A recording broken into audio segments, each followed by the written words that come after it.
Hi, my name is Paul Figueroa of Peace Enforcement LLC. Thanks for stopping by. Today's little video, we're going to talk about secrets to improving customer service. Briefly, what we're going to go over today is the obstacles that present themselves, and then we're going to provide you with ways to move through them and to show your staff, and you if you want, how to improve the service.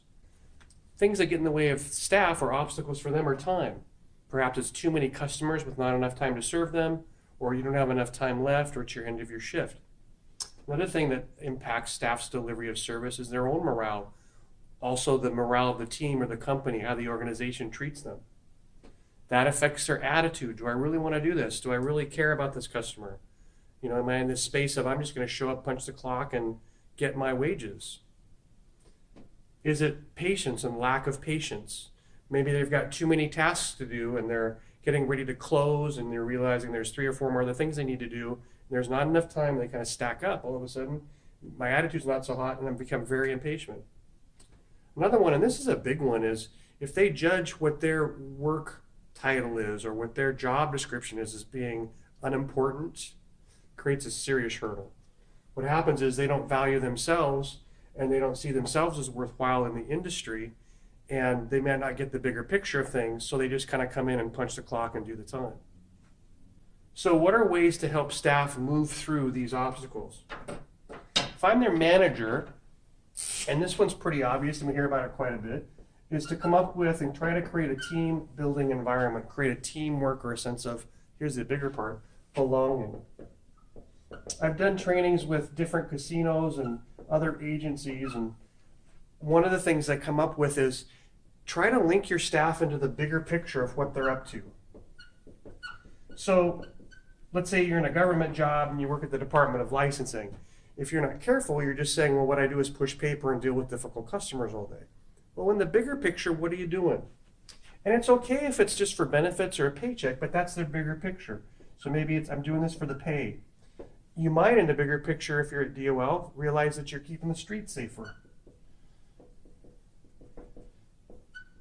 You might also realize that if you're there, it could be that this provides you opportunity for time off, to have more fun. Okay? If you're a casino in the Native community, one of the things I support them to get is that by working in the Native environment,